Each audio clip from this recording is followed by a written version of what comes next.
एक video share करने वाली हूँ जो कि है रेगुलर लैंग्वेज को चेक करने के लिए। तो रेगुलर लैंग्वेज कैसे चेक करेंगे? अगर हमें एक क्वेश्चन दिया गया है और प्रूव करना है कि which option is the regular language, तो कैसे प्रूव करेंगे? तो इसके लिए पहले मैं आपको एक कॉन्सेप्ट बताऊंगी, देन हम एक क्वेश्चन डिस्कस करेंगे। तो कॉन्सेप्ट ये कहता है कि अगर हमने a की पावर n और b की पावर m ऐसा कुछ दिया गया है, तो अगर इस n और m यहाँ पर तो ये दोनों अलग अलग है, that means they are independent, इनमें कोई कंपैरिजन ही नहीं है। n अपना अलग है, m अपना अलग है। अगर ये कंपैरिजन इंडिपेंडेंट है तो लैंग्वेज क्या होगी? Regular, right. अगर मैं कह दूं a की पावर n b की power m and it does not equal to m, तो कंपैरिजन तो इंडिपेंडेंट है, बट इनके बीच के रिलेशन में एक आपने रिलेशन बना दिया कि ये दोनों आपस में इक्वल नहीं हो सकते। दैट मीन्स आपको कंपेयर करना पड़ेगा। तो जहां पर भी कंपैरिजन आ जाएगा वहां पर आपकी लैंग्वेज रेगुलर नहीं होगी। अगर हम ऐसा कहें a की पावर m b की power n and greater than equal to 0, that means ये दोनों सेम है, तो अभी भी ये दोनों को हमें इक्वल लेना पड़ेगा। तो चाहे इक्वल की कंडीशन हो या फिर हम ऐसा बोले कि n does not n greater than equal to m या n लेस देन m, कोई भी अगर कंडीशन आती है और वो कंडीशन कैसी हो? इनफाइनाइट, तो क्या होगा? Not regular.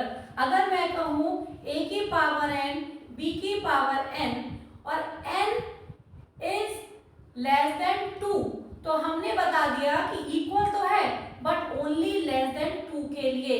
तो जब आपकी कंडीशन, अब ये चाहे 2 हो चाहे ये 200 हो, डजंट मैटर, अगर फाइनाइट होती है कंडीशन तो वो रेगुलर होता है।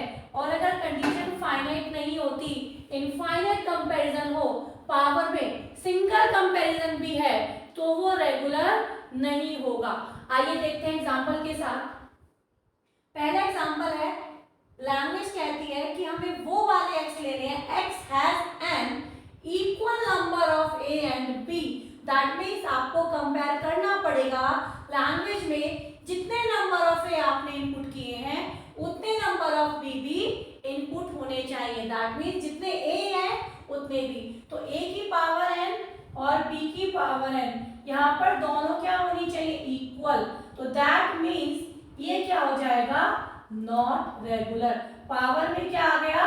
कंपैरिजन। इक्वलिटी आपको चेक करनी है, इसलिए ये लैंग्वेज क्या हो जाएगी? Not regular. Now second language दी गई है a की पावर n b की power n and greater than equal to 1 is regular. तो कंडीशन क्या चाह रही है? ग्रेटर देन 1, 1 से अबव कितना भी। दैट मीन्स कि दोनों इक्वल हैं, तो हमें जब भी लिखना पड़ेगा कैसी स्ट्रिंग एक्सेप्ट होंगी कि सिंगल ए बी या a स्क्वायर b स्क्वायर, ऐसी स्ट्रिंग एक्सेप्ट होंगी। तो always we have to check कि equal number of a and equal number of b। चाहे आप ऐसे बोलो चाहे ऐसे बोलो, बात एक ही है, बस यहाँ पर हमने n की कंडीशन नहीं दी है, एंड 0 से लेके कुछ भी हो सकता है, और यहाँ पे ऑलवेज ग्रेटर देन 1 होगा। यहाँ पर lambda is not acceptable.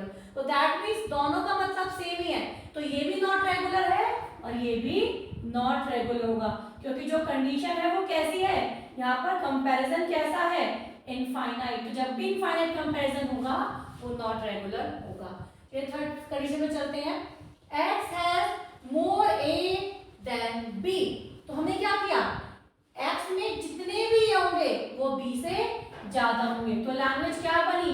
a की पावर n b की पावर n और a क्या है? More than b, that is n is greater than m। तो ये भी क्या होगी? पावर में कंडीशन आ गई, तो ये भी क्या होगा? Not regular. आइए फोर्थ ऑप्शन में चलते हैं, a की पावर n b की पावर n, पावर क्या है? अलग अलग, m अलग चल रही है n अलग चल रही है, m और n में कोई भी रिलेशन नहीं है, यहाँ पर भी m और n में कोई भी रिलेशन नहीं है, दे आर इंडिपेंडेंट। तो जब भी इंडिपेंडेंट पावर होती है तो there is no comparison between the power, तो this is known to be a regular language. Okay guys, तो ये कॉन्सेप्ट था रेगुलर लैंग्वेज प्रूव करने के लिए। आप और भी क्वेश्चंस करिए। अगर किसी क्वेश्चन में आपको डाउट आता है तो आप कमेंट सेक्शन में मैसेज कर सकते हैं। अगर वीडियो अच्छी लगी हो तो वीडियो को लाइक करिए, चैनल को सब्सक्राइब करिए, अपने फ्रेंड के साथ शेयर करिए। Thank you.